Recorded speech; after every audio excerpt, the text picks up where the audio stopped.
Et oui, on démarre un petit peu de manière rock'n'roll cette iWeek. Bienvenue à tous, bienvenue en ce mardi soir, Watch TV, 20h, 21h, toute l'actu Apple en live. Vous êtes au rendez-vous, nous aussi, de retour du CES de Las Vegas. On a démarré comme ça, à la bonne franquette, sans générique, avec la bande habituelle, en tout cas une partie de la bande habituelle. Et je suis très heureux de vous retrouver. Alors, j'ai l'impression d'avoir les usual suspects, dont un qui me semble un petit peu louche. Qui êtes-vous, monsieur? Bonjour, c'est Eli. J'étais au CES virtuellement, donc j'ai pris la petite photo qui traînait sur Twitter tout à l'heure et qui parlait de Benjamin, et je me suis inspiré. D'accord. Bon, je crois que j'ai raté un truc. Je suis arrivé un petit peu par retard, mais un petit peu juste. Et donc, je crois que j'ai raté un petit épisode. Il va falloir que vous me fassiez une mise à jour. D'abord, une première question, parce que la semaine dernière, enfin en tout cas lors de la dernière émission avant le CES, mon micro était quasiment pas ouvert. Est-ce que vous m'entendez bien ce soir? Oui, très bien. Nickel. Bon, nickel. Alors, je peux vous dire bonjour, et je vais commencer par notre cousin d'Amérique, le plus éloigné des quatre, c'est Jean-Christophe Vigne, qui est de retour à San Francisco. Salut Jean-Christophe. Bonjour à tous. Et pour l'anecdote, je porte un t-shirt Watch CES. Alors, montre-le nous, parce qu'on le voit pas bien, là. Oh la vache, ça c'est un collector. Et fais voir dans le dos, est-ce que tu peux te retourner? Ah, c'est compliqué, hein. Là, je te demande un truc. Attention. Ah, je pense que oui, c'est peut-être un peu compliqué. C'est compliqué, ouais. T'embête pas, Jean-Christophe. J'ai le même à la maison et on va le. Je me débrouillerai tout à l'heure pour vous en montrer un si j'en ai un. Oui, j'en ai un avec moi. Je vous le montrerai tout à l'heure, ce t-shirt qu'on a porté donc à Vegas il y a quelques jours au CES où on était peut-être d'ailleurs avec vous. Je crois que vous êtes. Il y a au moins un ou deux d'entre vous qui nous ont suivis là pendant cette folle semaine à Vegas. Oui, évidemment, tous les soirs de 22h à 23h. On a regardé toutes les quotidiennes. Eh ben génial, c'est formidable. Donc j'ai dit bonjour à Eli, donc notre cousin méditerranéen. J'ai dit bonjour à Jean-Christophe, notre cousin d'Amérique. On va saluer Gilles Dounès. Salut Gilles. Salut Benjamin, comment vas-tu? Eh ben écoute, décalage horaire en partie effacé. Ça commence à aller bien. Et toi? Ça va, je te remercie. Eh ben, on est très heureux de te retrouver pour ce numéro 19 d'iWeek saison 3. Il a mis son casque, son plus beau casque, pour nous retrouver ce soir. Et oui. C'est Teddy de My Teddyland. Eh oui, mon fameux casque Divacor, j'avais présenté d'ailleurs en coup de cœur et qui est de retour après une petite expédition en Suisse, puisqu'il a été testé par mon camarade de l'école des fanboys, Mister Perrier, dont je crois qu'on va reparler d'ailleurs tout à l'heure. Et voilà, j'ai récupéré le casque et je sais pas si il y a un effet de cause à effet ou pas, mais j'ai pas mis un seul sujet Android dans le conducteur aujourd'hui. Donc, eh oui, parce que tu risquais très très cher, je crois, hein, si tu faisais je risque à goudron les plumes, donc voilà. Voilà, exactement. Tu risquais très très cher. Tu démarres mieux l'année que tu ne l'as terminée. Alors, si vous étiez au rendez-vous la semaine dernière depuis Vegas, vous avez peut-être suivi ce moment qui était un très bon moment pour nous. C'était lors de la quotidienne du CES en direct de Vegas. Vous le voyez avec le ministre Emmanuel Macron qui nous a fait le plaisir et l'honneur de participer à ce troisième direct. On a passé une dizaine de minutes avec lui. Et d'ailleurs, vous avez peut-être suivi ce changement de programme dans son emploi du temps, puisque Emmanuel Macron, initialement, devait rester 24 heures à Vegas avant de partir dans la Silicon Valley, notamment pour rencontrer Tim Cook. Ça vous avait pas échappé? Que se sont-ils dit? Eh ben, ils ne se sont pas vus, finalement. Ah. Si vous avez vraiment regardé, vous devriez savoir pourquoi. Bon, je suis sûr que vous qui êtes sur Twitter et qui nous faites l'amitié d'être au rendez-vous comme souvent en ce mardi soir, vous savez pourquoi. Tout simplement parce que Tim Cook a été quasiment convoqué par Barack Obama à Washington, vraiment du jour pour le lendemain. Et donc le patron d'Apple a quitté Cupertino pour Washington. Et donc les deux hommes se sont croisés et l'agenda du ministre français a été légèrement modifié. C'est dommage parce que on avait prévu de lui demander ce qu'il allait dire, ce dont il allait parler à Tim Cook. Et on a su juste avant le début de l'interview que la rencontre venait d'être annulée ou en tout cas reportée. Donc ce sera pour la prochaine fois. On va peut-être faire une petite parenthèse sur le CES puisque On y était tous les deux, Jean-Christophe. On a eu le grand plaisir de se voir là-bas. C'était très sympa.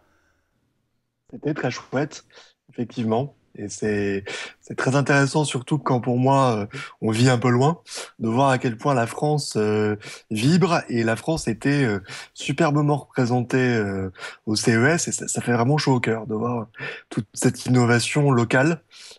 C'est très chouette. Et notamment grâce à Watch qui les a bien montrés. Donc ça, c'était très sympa. Eh ben écoute, merci. Si vous avez raté ce grand moment de télévision la semaine dernière, les 4 quotidiennes sont en replay sur watch.tv. Donc vous pouvez revoir les émissions évidemment. Il y a une quarantaine de minutes CES qui tournent à l'antenne depuis la semaine dernière, qui ne sont pas encore disponibles en replay, mais qui vont l'être très vite. Il y en a vraiment qui valent le détour, hein, je vous les conseille.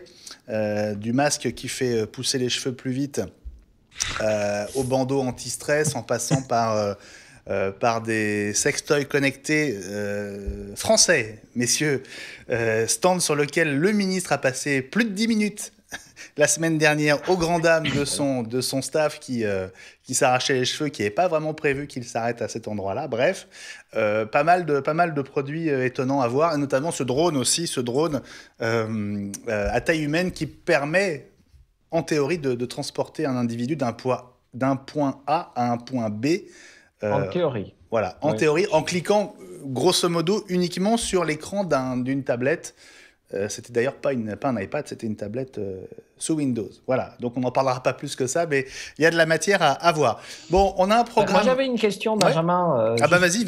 Au niveau du CES, quels sont tes produits coup de cœur côté Apple? Qu'est-ce qui était génialissime? Parce que bon, on a vu les représentants des grandes maisons comme LG, etc. Et c'était très intéressant. Mais dans les allées, quels étaient tes produits coup de cœur?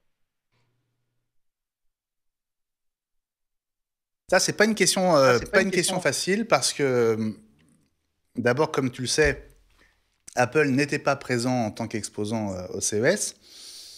On a vu beaucoup d'objets connectés donc qui fonctionnent avec l'écosystème Apple. Moi, le produit qui m'a vraiment le plus séduit, et je pense que Alexandre Lenoir, notre copain du garage de Watch et d'iCreate, est d'accord avec moi, puisqu'on en a d'ailleurs notamment parlé au CES, c'est la télécommande intelligente et universelle de 7Hugs. Ah, je te vois aussi de la tête, Jean-Christophe.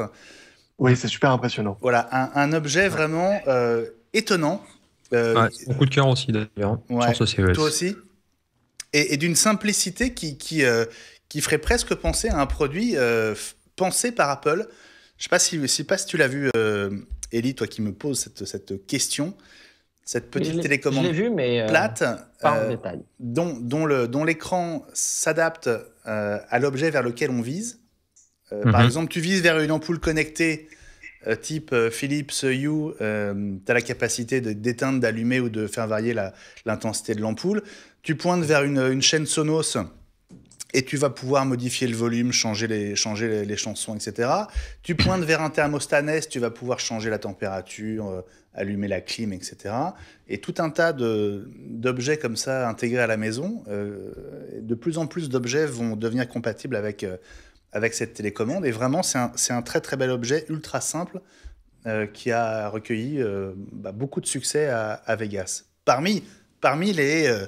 il y avait 200 entreprises françaises, donc pas loin de 200 produits présentés par la French Tech là-bas à Vegas.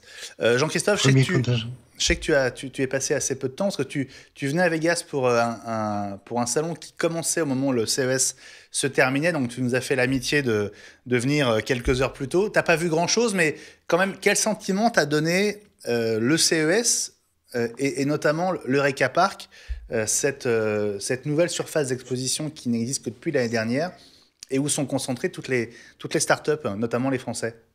C'est ce que je disais. Justement, j'ai passé le relativement peu de temps que j'avais principalement à l'Eureka Park, et c'est extraordinaire de voir en fait toutes ces... L'Eureka Park, c'est une espèce de foire-fouille, mais sans que le terme soit désobligeant, où on a l'impression que les entrepreneurs viennent avec leurs idées, leur imprimante 3D, et à la fin, ça fait un produit. Et on voit des choses... alors, j'exagère parce qu'il y a des produits beaucoup plus aboutis que ça, mais c'est extraordinaire de voir justement que l'innovation a pas de barrière. Tu parlais de la télécommande tout à l'heure. Ce qui est intéressant, c'est qu'elle va avoir besoin d'un SDK parce qu'il faut qu'elle reconnaisse les différents produits que tu citais, voire d'autres. Mais c'est pas grave, on se lance, on a un design, et je dirais après, l'écosystème se créera petit à petit. Donc voilà, il n'y a pas de... J'ai été très impressionné par cette idée de, on lance un produit, on le montre et on voit ce qui se passe après.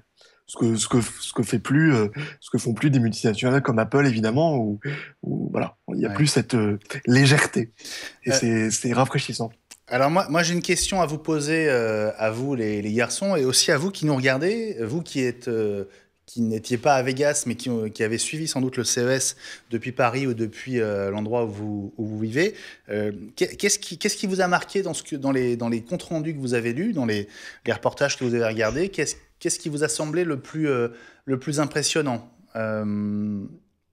Gilles, Teddy, Ellie? C'est l'effet de masse. Le premier contingent, le premier pays représenté à Las Vegas, c'était la France, avec avec un peu moins de 200 représentants. Et du coup, on a un pays qui normalement, selon les idées reçues, ne bouge pas, en fait, est en train de bouillonner, et on a la meilleure école, une des meilleures écoles en mathématiques au niveau mondial, au niveau de l'élite. Et cette école est en train de produire des algorithmes.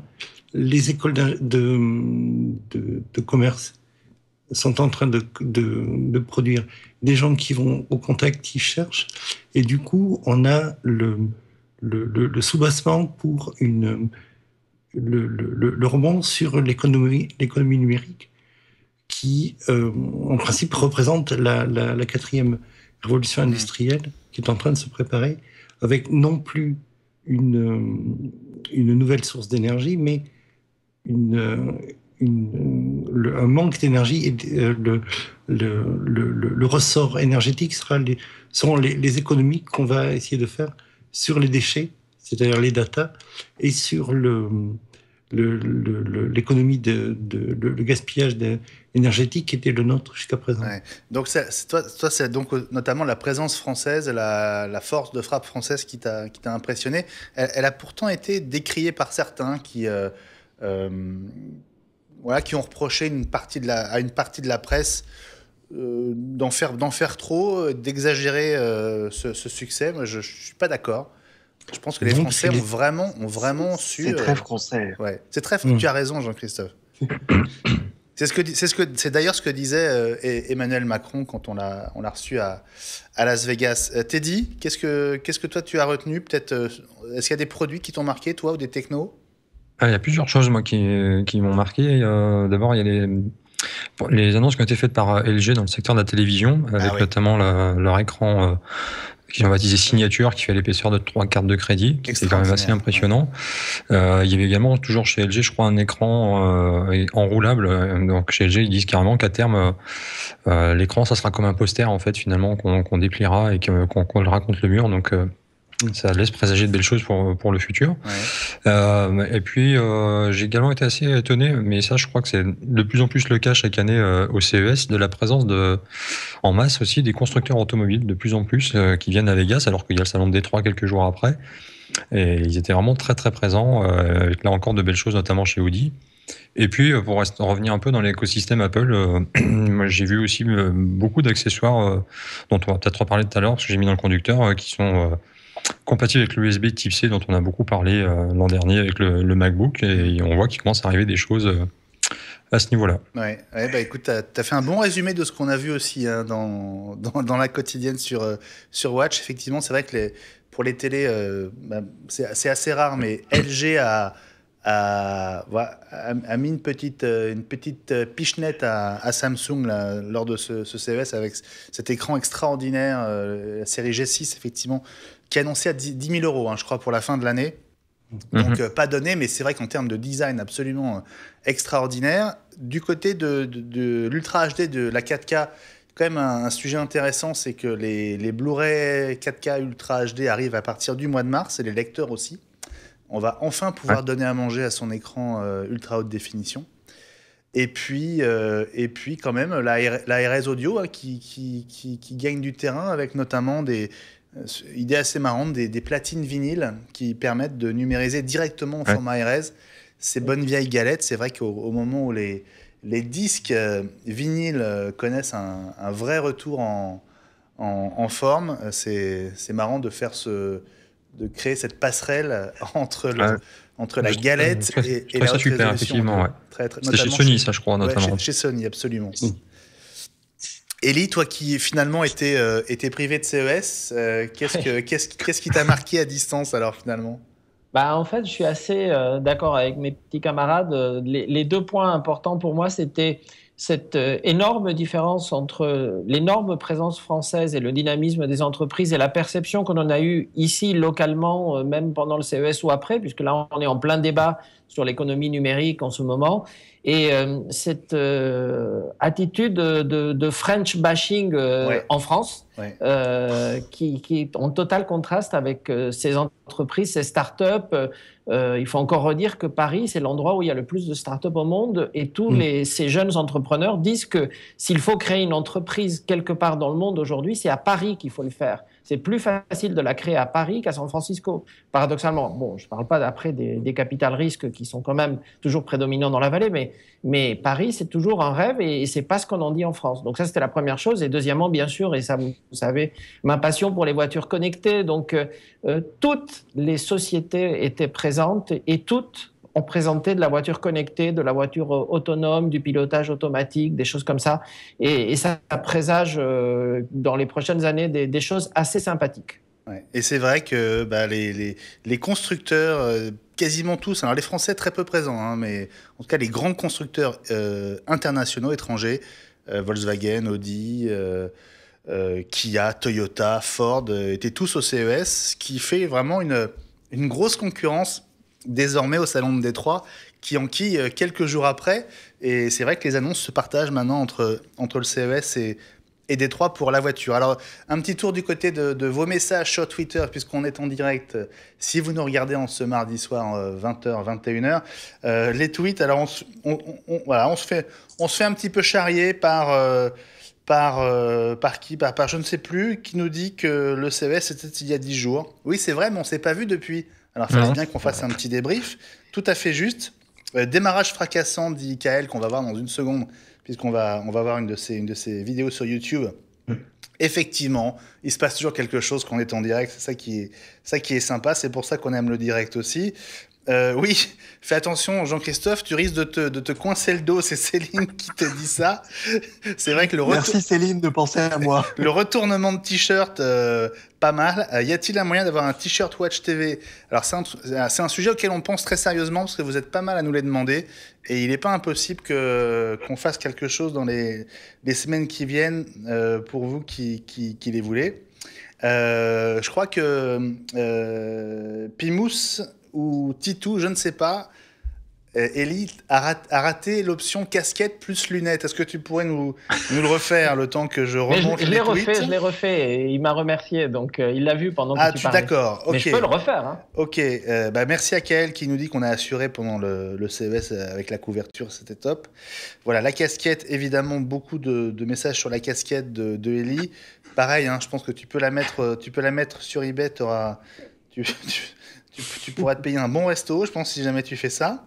Et puis voilà, authentique qui vient du Company Store Apple. Ouais, qui existe toujours ou pas ? J'avais entendu dire qu'il devait fermer.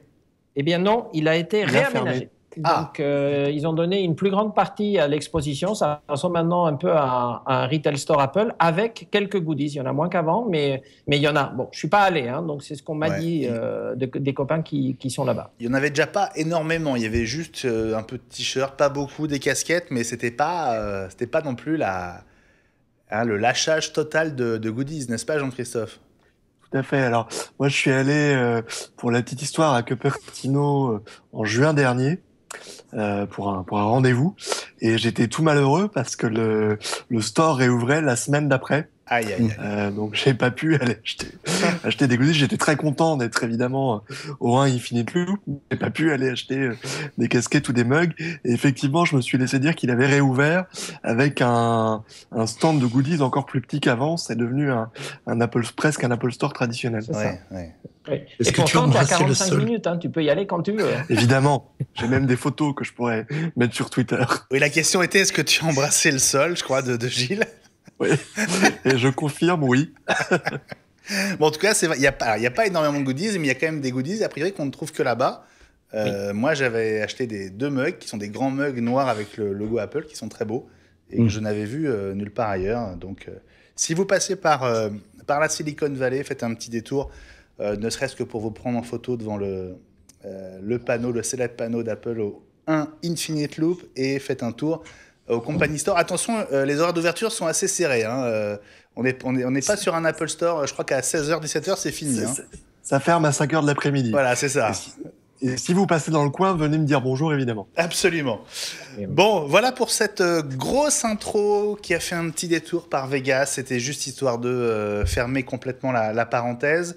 Le prochain gros rendez-vous pour Watch, ce sera le Mobile World Congress fin février à Barcelone, le salon de la téléphonie, auquel Apple sera évidemment absent, mais il va se passer tellement de choses que ça intéresse forcément l'écosystème de l'iPad, de l'iPhone. Et donc, il y aura plein de sujets à suivre sur Watch. On va tourner une toute petite page, même pas de pub, juste pour le plaisir, et on se retrouve dans un instant pour aller retrouver le sommaire habituel d'iWeek. À tout de suite.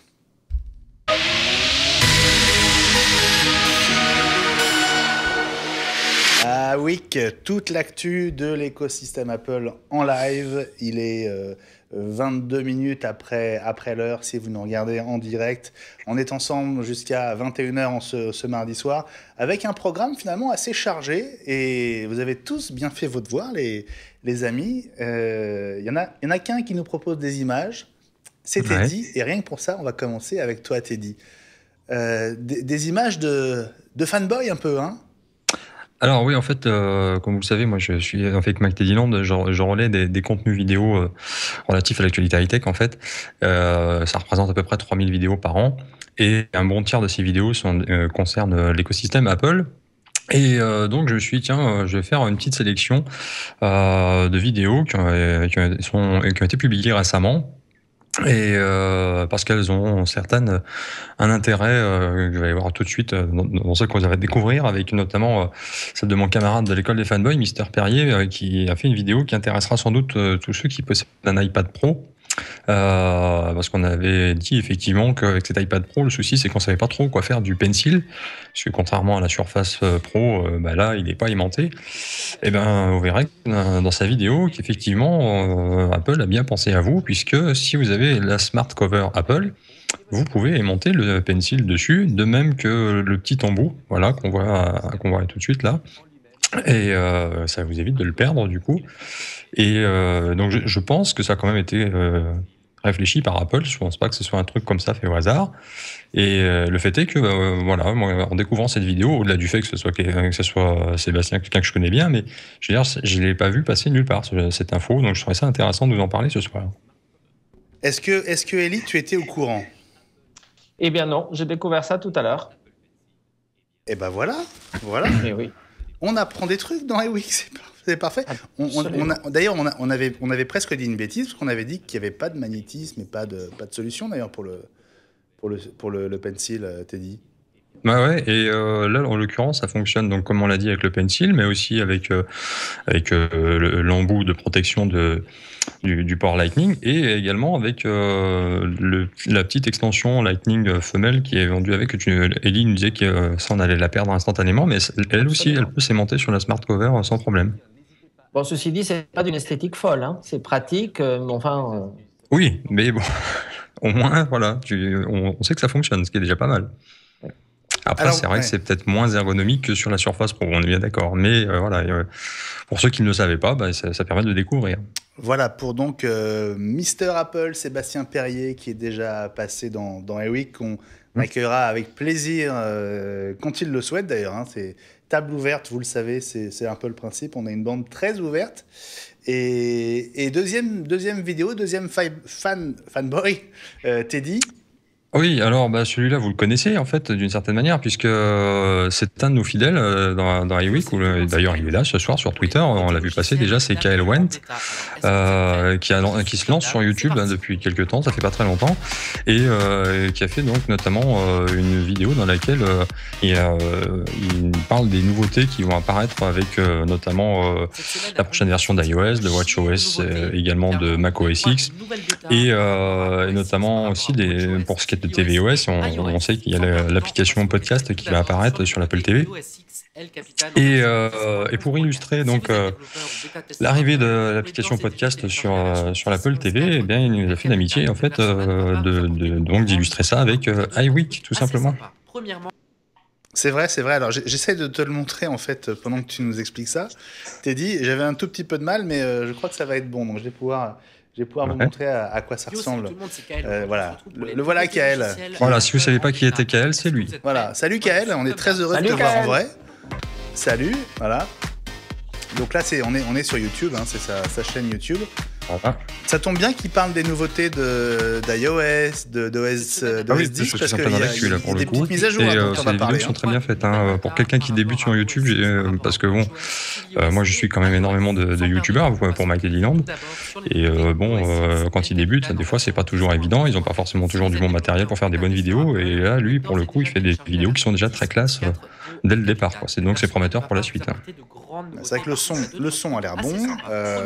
En termes d'image, on est encore sur lui là, donc c'est un peu tôt pour juger, mais l'effet plongé est sympa. C'est vrai, l'effet plongé est sympa. Il est impossible de lire les live photos sur votre Mac. Eh bien, c'est chose faite. Si quelqu'un vous envoie une les live photos sur Mac, si ça vous intéresse, vous pouvez notamment vous tourner vers cette vidéo de Kael qu'on salue. C'est vrai que c'est un des fidèles d'iWeek et c'est sympa de lui faire ce petit clin d'œil. D'ailleurs, j'aimerais bien que progressivement on fasse passer dans iWeek tous ceux qui sont là régulièrement. Ce serait sympa qu'on fasse connaissance avec vous.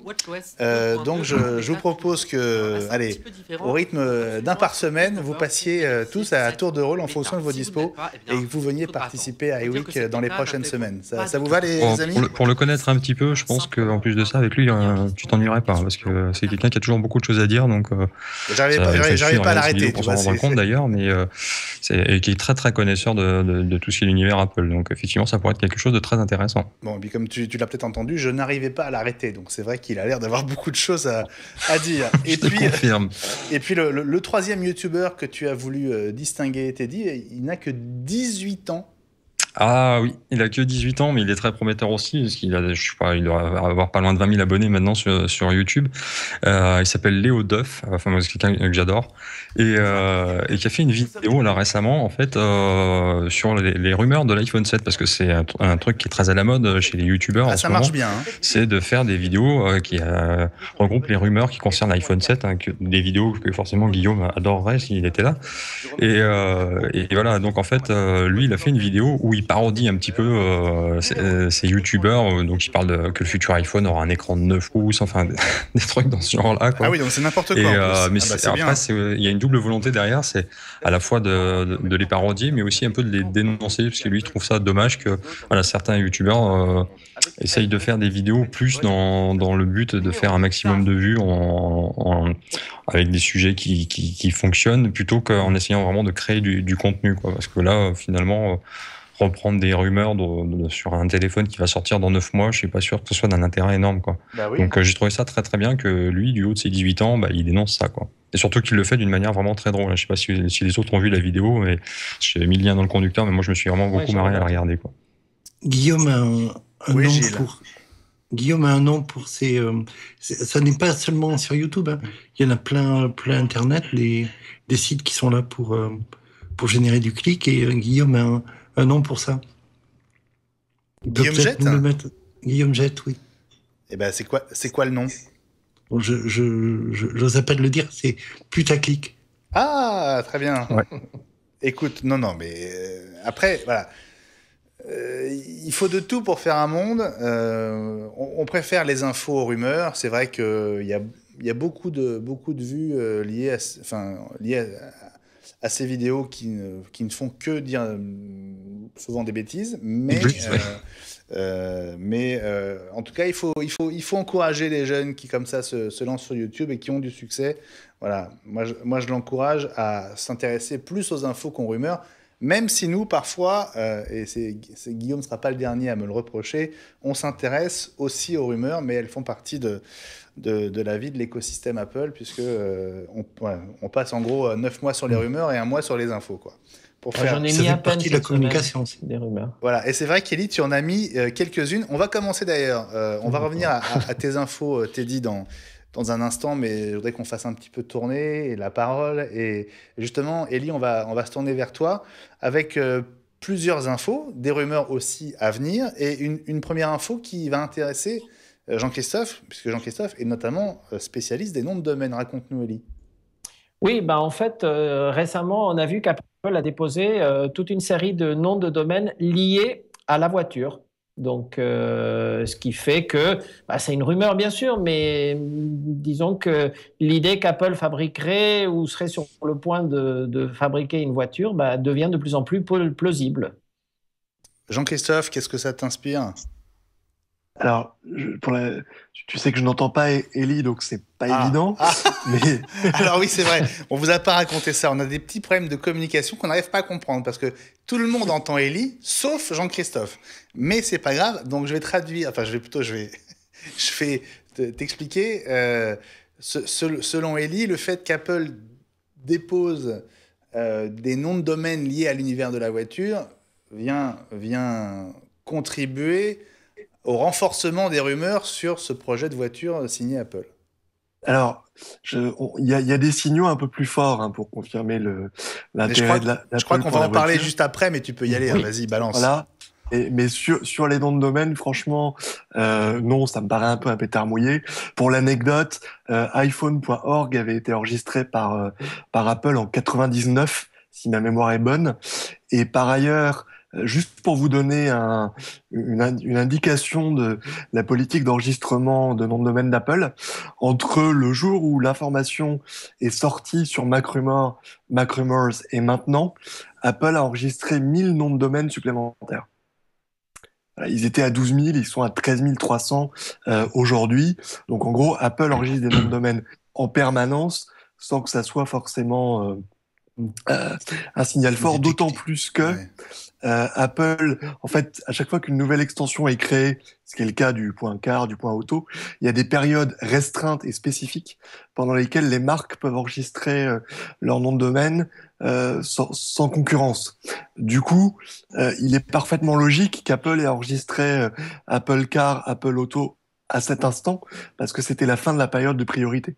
Donc voilà, moi aussi j'ai envie d'y croire, mais je dirais il y a plein de raisons normales dans l'univers des noms de domaine pour lesquelles Apple aurait enregistré ces noms sans que ça soit pour avoir un produit spécifique en tête.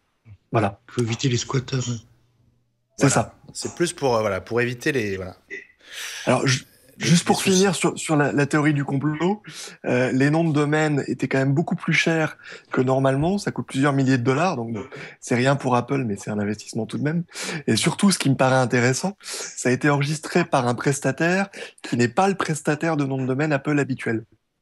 Voilà. Donc, est-ce que ça veut dire que c'est un autre département qui s'en est chargé ? Est-ce que c'était pour ne pas éveiller les soupçons ? Je ne sais pas, mais voilà, je remets quand même un peu de grain dans l'usine à rumeurs. Voilà. Oui, mais il y a une expression niçoise qui dit qu'il y a congre sous gravier. Donc, Congre.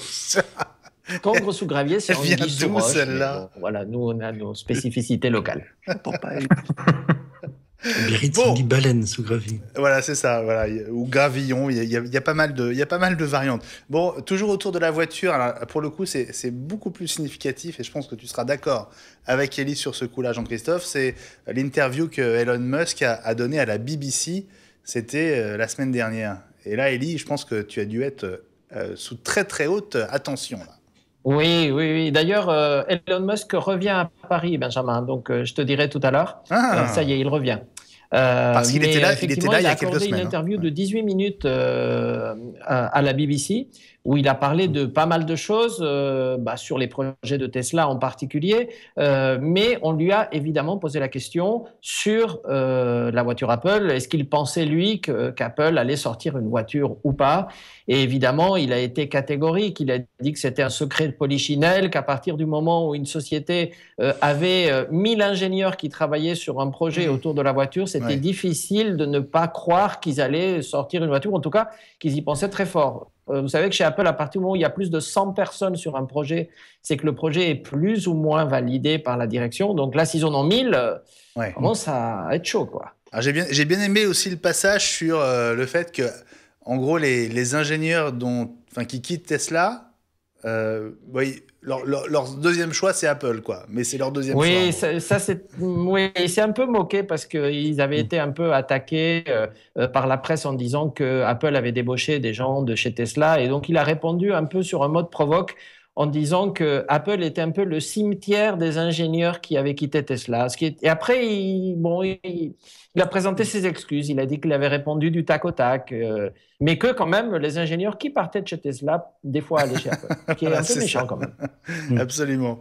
Bon, ne ratez pas dans quelques instants une enceinte qui va vous surprendre. Et quand je dis enceinte, c'est un mot déjà qui prête à confusion. Ne bougez pas. En attendant, Ellie, on va continuer à dérouler les infos. Alors, entre infos, scoop et rumeurs, là, cette fois-ci, on est sur un scoop. Ça concerne Facebook Messenger sous OS X.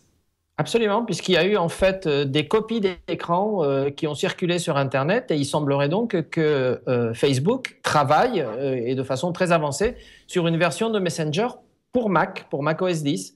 Ce serait très sympa pour tous les amateurs qui l'utilisent quotidiennement sur iPhone ou iPad, ou d'autres marques d'ailleurs. Et donc, si ça sortait sur macOS 10, ça serait bien. Ouais, c'est TechCrunch quand même qui reprend l'info, donc c'est pas la source la moins fiable du marché quand même. Hein. Ouais.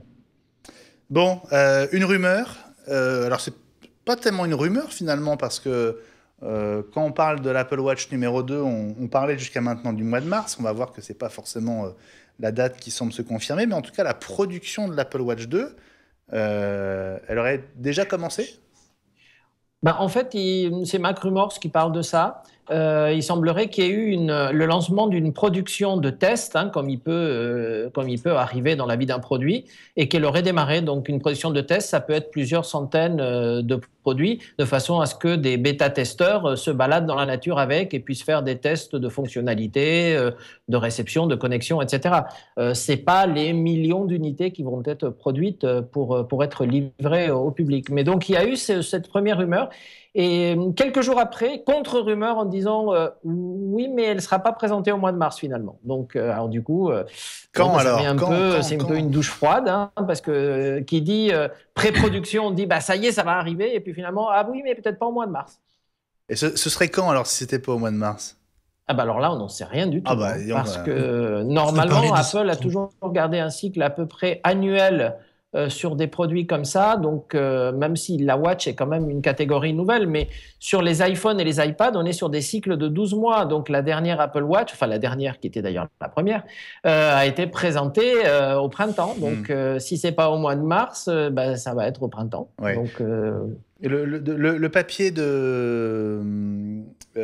donc c'est iClarified, je crois que tu as cité, Ellie, dit qu'à la place, il pourrait simplement être question d'annonce de partenariat en termes de design et pas, Oui, et ce pas qu'ils d'une disent nouvelle que montre. s'il y a un spécial event au mois de mars, pour parler peut-être d'un iPad Air 3 ou de petites choses comme ça, ce qui reste à confirmer, ils pourraient annoncer peut-être soit des accessoires, soit des nouveaux bracelets, soit des partenariats comme ils en ont fait avec Hermès et des choses comme ça, pour annoncer des nouveaux bracelets ou des nouvelles connectiques. On pense que l'Apple Watch actuel est capable de faire un certain nombre de choses qui ont été volontairement limitées au lancement, et pour redonner une sorte de deuxième jeunesse au produit, il pourrait annoncer un certain nombre de choses. Voilà.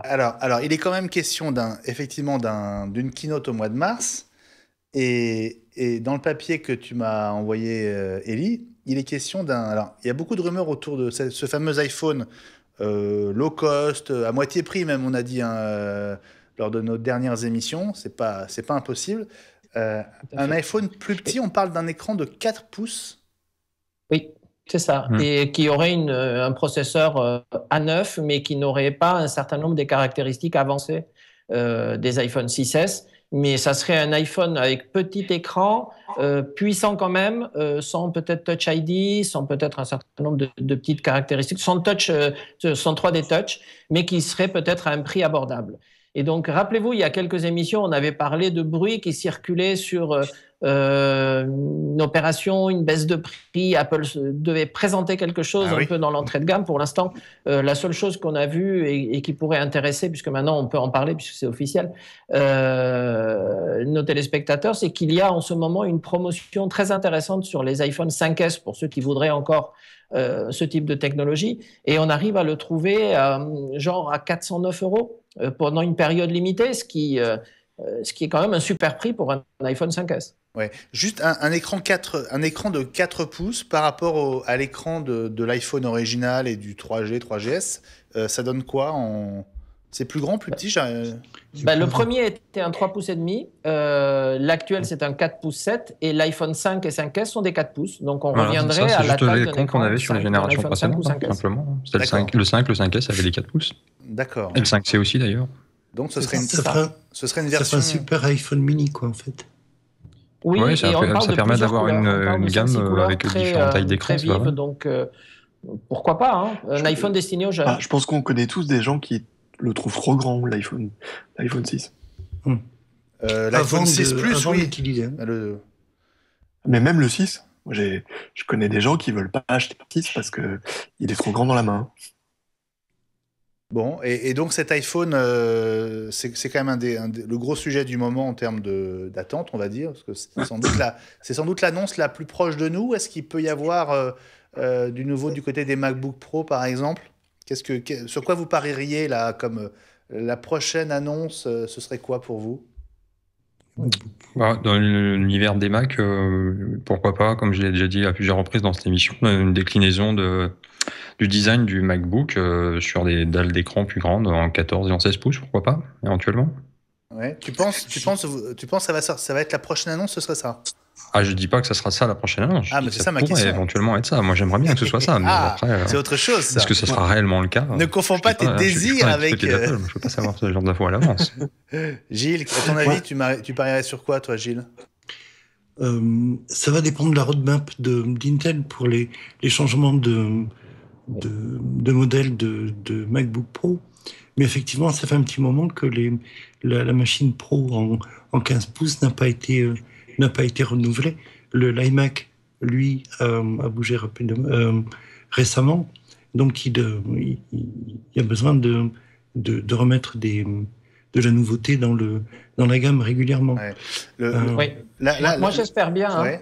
Il y a quand même deux urgences, non? Les MacBook Pro, ils doivent arriver à peu près à la période de renouvellement. Parce que je crois que ça date du mois de mai, donc 9 mois on doit y être. Et puis le Mac Pro, quand même si on sent bien que c'est plus la priorité, mais enfin quand même. Ah oui. Dans les deux cas, on espère que oui. Le Mac Pro, rappelez-vous qu'il y avait eu ce code qui est dans le source d'El Capitan qui parle ou qui fait référence à un nouveau Mac Pro. Donc lui, il est référencé chez Apple. Et en ce qui concerne le MacBook Pro, moi, c'est mon ordinateur de travail. Je pense que c'est le tien aussi, Benjamin. Et franchement, j'aimerais bien un redesign, un peu plus de puissance, mais sans peut-être tomber sur un MacBook, comme dit Teddy, parce que moi, j'aurais un MacBook de 15 pouces avec un processeur de tablette, j'en veux pas. Avec un seul port de connexion, j'en veux pas. Évidemment. Pour moi, non. Et après, ça dépend de l'usage qu'on a aussi. Hein. Évidemment, tu vois. Moi, personnellement, pour un usage privé, j'ai pas forcément besoin d'avoir non plus un processeur, tu vois, qui tabasse tout, quoi. MacBook Air. Mais la problématique des petites puissances, c'est que elles vieillissent plus rapidement, et donc on est obligé de changer. Si on veut avoir accès aux nouveautés logicielles, on est obligé de les changer plus rapidement. C'est toute la problématique aussi des machines portables par rapport à des machines de bureau. Bon, vous savez quoi les amis, on va enchaîner parce qu'il est 45 et que dans 13 minutes, c'est fini. Et là, vous allez tous me détester parce que vous avez réuni plein de sujets, on va jamais y arriver. Alors, on va aller vite, on va être efficace. On va d'abord préciser, si vous ne le savez pas déjà, que des mises à jour sont dispo depuis 19h30, 40 ce soir, heure française, mise à jour d'OS 10 d'abord, hein. Ouais, il y a de OS 10 et de iOS, enfin c'est iOS 9.2.1. Bon, après il n'y a pas vraiment de nouveauté, c'est plus de la correction de bugs là pour le coup. Pareil pour ce qui est de macOS X 10.11.3, c'est aussi plus de la correction de bugs. Il n'y a pas de nouveautés énormes. Les nouveautés sont plus attendues sur les prochaines versions, 9.3 pour iOS et 10.11.4 pour macOS X. Donc voilà, ça c'est dit. À propos des nouveautés logicielles, Ellie, tu as attiré notre attention sur un article de MacRumors qui nous détaille justement les nouvelles caractéristiques d'iOS 9.3 et de tvOS 9.2, donc le système qui équipe l'Apple TV. Absolument. Et donc, iOS 9.3 semble être une release majeure qui va permettre de faire plein de choses. J'ai vu que plusieurs des chroniqueurs en avaient parlé dans le conducteur et dans l'émission. Donc, il y a un mode night shift qui permet de travailler la nuit, apparemment, sans complètement détruire sa vision, donc dont on parle beaucoup. Moi, il y a un élément qui me semble totalement majeur et qui est dans la bêta et dont les différents articles n'ont pas parlé. C'est le multi-user qu'Apple réserve au départ pour l'éducation uniquement, mais je ne sais pas si c'est un test ou pas, parce que c'est un truc extraordinaire. D'abord, on peut être à plusieurs sur le même iPad, ce qu'on demande depuis 2010, depuis l'iPad 1. T'en parlais encore à la fin donc décembre. Ça, c'est vraiment extraordinaire. Et surtout, dans le domaine de l'éducation, pour les profs, un prof peut non seulement surveiller tous les iPads de sa classe et voir ce que chacun est en train de faire sur son écran, mais il peut les bloquer pendant qu'il parle, comme on fait aujourd'hui avec le Mac dans l'éducation. Et il peut prendre la main sur un des iPads des élèves et le projeter sur un grand écran. Donc ça, c'est ce que fait Apple Remote Desktop, pour ceux qui connaissent, qui est un produit extraordinaire que je conseille à tout le monde, à tous les utilisateurs de macOS 10. Et depuis que l'iPad est sorti, on dit, mais quand est-ce qu'on va avoir ARD sur l'iPad ? Eh bien, la réponse d'Apple, c'est maintenant, à condition d'être une école. Ah, dommage. Ce que faisait... J'ai demandé d'ailleurs si on pouvait être une école à nous tout seuls. Ouais, c'est ça. Bien essayé, Ellie. Bon, c'est passionnant, mais on va continuer à dérouler, d'autant qu'on va arriver à ce fameux haut-parleur bizarre. VLC, Ellie. Oui, donc VLC, ça y est, on l'attendait le jour de la keynote. On pensait l'avoir disponible sur l'Apple TV nouvelle génération, puisqu'il y avait eu beaucoup de rumeurs. Il a mis son temps, mais ça y est, il est arrivé et il est vraiment très sympa. L'interface est superbe. Il permet de lire tous les formats, il permet d'aller chercher quelque chose dans un serveur, dans un SAN, etc. Donc, vraiment très belle appli et gratuite. Donc, belle interface, rien à dire. Ils ont mis leur temps, mais c'est réussi. Bon, et puis je vais te laisser nous présenter le produit suivant que tu as tenu à présenter toi-même. Je suis pas sûr que tu nous fasses la démonstration toi-même, mais Oui, on va faire un produit un peu original, donc que j'ai découvert Oui. en feuilletant les annonces donc il y a quelques jours. Ça m'a paru assez original. C'est en fait une enceinte vaginale rose qui permet de faire écouter la musique au bébé. Donc c'est pour les mamans et c'est un vrai produit. C'est un vrai produit. Oui, le seul problème de la version 1.0, c'est qu'elle n'est pas encore Bluetooth, donc il y a un câble qui sort et qui doit être relié à votre iPod ou votre iPhone, mais je ne sais pas, il n'y a pas eu pour l'instant de vidéo ou de testeur qui en ait parlé, mais c'est apparemment un vrai produit. On serait bloqué. Oui, la vidéo aura du succès en tout cas. Elle serait bloquée par un certain nombre de réseaux sociaux. On est en pleine pour les mode démos, il faut aller régie, chez si MCS j'ose à Nice dire. ou à Cannes éventuellement. J'ai demandé s'il y avait des volontaires pour faire des démos pour le produit. Pour l'instant, j'ai pas encore eu de réponse. Donc c'est quoi? C'est de la résonance ou c'est uniquement la proximité entre le haut-parleur et le fœtus, enfin le bébé qui fait la...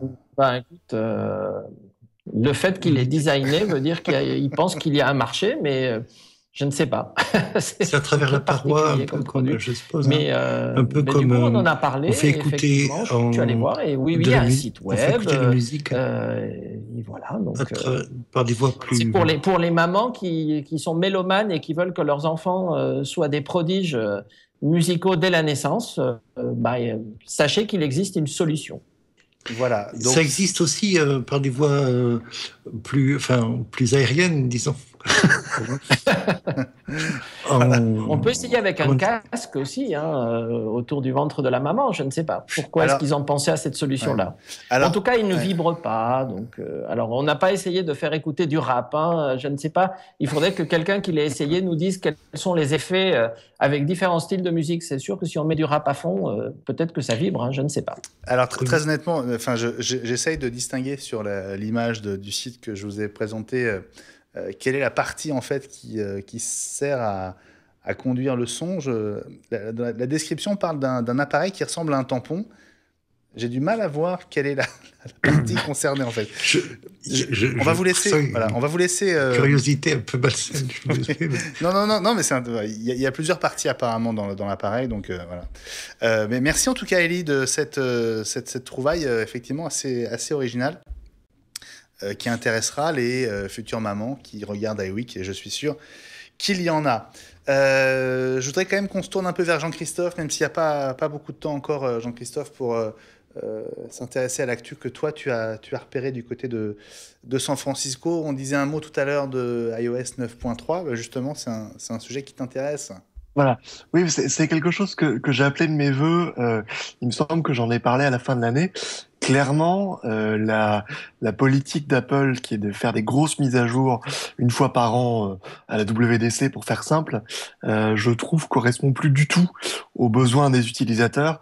Je pense qu'on a tous un petit bug qu'Apple reproduit d'année en année. Pour moi, c'est l'impossibilité d'éditer les numéros de téléphone après qu'on les ait tapés sur le clavier, pour ceux à qui ça évoquera quelque chose. Et donc, je vois en la sortie de 9.3 qu'il y a des vraies fonctions nouvelles, justement, pas juste de la correction de bugs.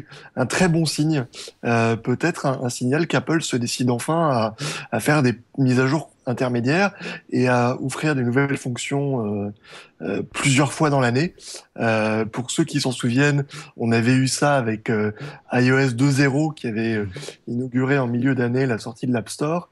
Et clairement, voilà, c'est quelque chose que je pense que la communauté Apple sera gagnante si Apple continue à faire ça, parce que moi, je termine chaque WWDC déçu avec les 100 fonctions qu'Apple met en avant, et puis les petits trucs qui sont toujours pas corrigés, et avec une dette de développement qui s'agrandit d'année en année. Donc, je trouve que c'est une très très bonne chose. Voilà. Et le deuxième point qui est purement américain, mais ça vous aura peut-être fait sourire, moi ça me fait pas rire du tout, c'est la dernière déclaration à l'emporte-pièce de Donald Trump, qui décide qu'Apple doit je cite, le futur président, qu'il va contraindre Apple à développer ces putains d'ordinateurs et ces machins sur le sol américain. Alors ça fait rire jaune, sauf que c'est de moins en moins un clown, il est de plus en plus proche de la nomination, en tout cas républicaine. Donc voilà, c'est quelque chose qu'il faut prendre au sérieux parce qu'effectivement, ça peut avoir un effet sur notre univers, même si bien sûr, je vois pas comment Donald Trump changerait les politiques de construction de Cupertino. Ouais. Et voilà, c'est la petite histoire qui rejoint la grande et je trouvais ça intéressant. Et je pense que la photo qu'on a vue là sur 9to5 Mac est un montage, évidemment. Ils n'étaient Oui, pas ensemble sur sûrement. la même scène. Hein. Peu probable. Ils sont pas tout à fait du... Voilà. Sensibilité assez éloignée entre les deux hommes. Je dirais, je pense que Tim Cook sera moins souvent à Washington si Donald Trump est élu. Gilles, il nous reste quelques minutes, pas beaucoup. Hein. Allez, on se donne 3 minutes pour finir avec toi. C'est parti. Teddy, je crois qu'on va garder tes sujets pour la semaine prochaine. Hein. Ne m'en veux pas, mais... Si, je serai pas là, mais c'est pas grave. Ah bon, bah... Alors pour l'année prochaine. Quand même, On les gardera je pour serai l'année pas là. prochaine. Pour en parler sans moi. Gilles, justement, Oui. un sujet très important pour Tim Cook, la problématique des droits de l'homme, et ça revient sur le tapis pour Apple. Explique-nous. Donc, c'est zut, j'ai un trou.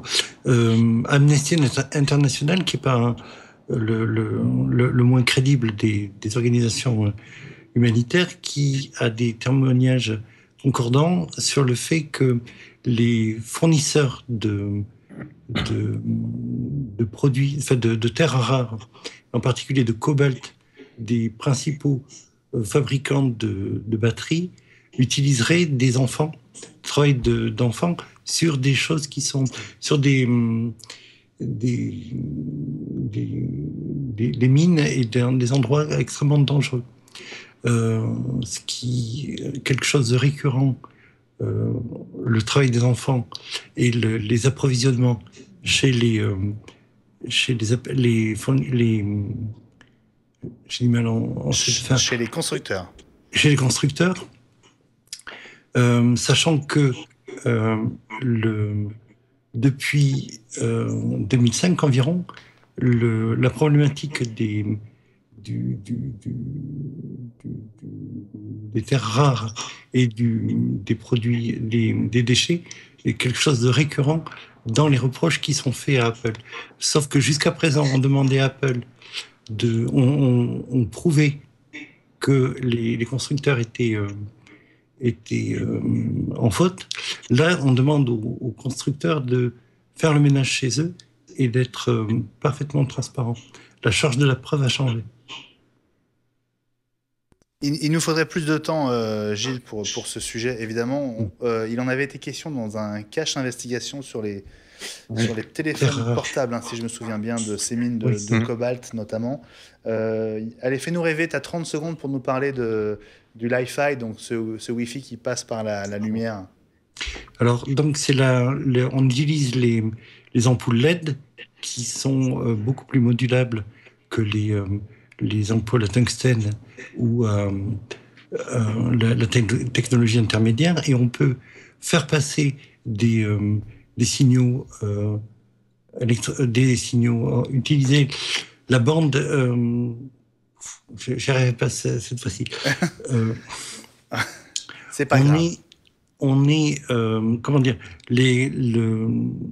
la lumière change d'impulsion de manière à ne pas être vue perçue par l'œil, mais on utilise les ondes donc électromagnétiques de la lumière à la place des ondes radio, ce qui fait que la sécurité est beaucoup plus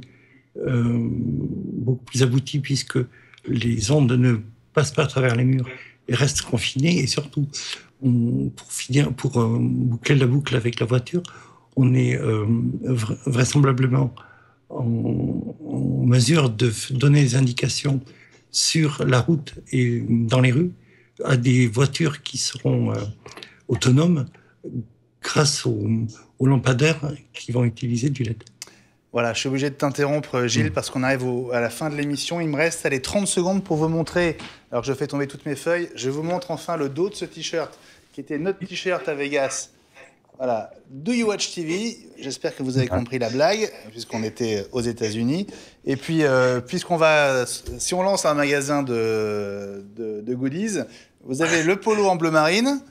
Dites-nous celui que vous préférez, ou le polo en blanc. Voilà, deux idées de goodies Watch TV sur lesquels on bosse. Il y a les mugs aussi et tout un tas d'articles qui nous feraient. Benjamin, si tu on juste serait heureux de les si tu veux accorder partager 15 avec vous. secondes, j'aurais Non, faire vraiment 10 secondes. des 10 plusieurs secondes. personnes à Céline, qui est une fidèle de Twitter et qui nous avait dit en fin d'après-midi qu'elle avait passé une mauvaise journée, qu'elle espérait que ça allait s'arranger en regardant iWeek, donc on espère que ses contrats remplis. Faire des bisous à notre ami Eddy qui aurait dû être là ce soir mais qui est un peu souffrant, Eddy Magnette, donc porte-toi bien. Et puis des bisous aussi à nos camarades de MacPlus.net pour qui l'aventure s'arrête malheureusement. Absolument. Et je propose qu'on en reparle la semaine prochaine, notamment de MacPlus et de ces sites Mac qui malheureusement s'arrêtent. On en reparlera peut-être notamment avec toi, Gilles. Merci beaucoup d'avoir été au rendez-vous de cette iWeek, première iWeek véritable de l'année. On vous retrouve la semaine prochaine, 20h, 21h en direct pour iWeek, toute l'actu Apple en live. Passez une très bonne semaine sur Watch TV où les programmes continuent. Salut à tous!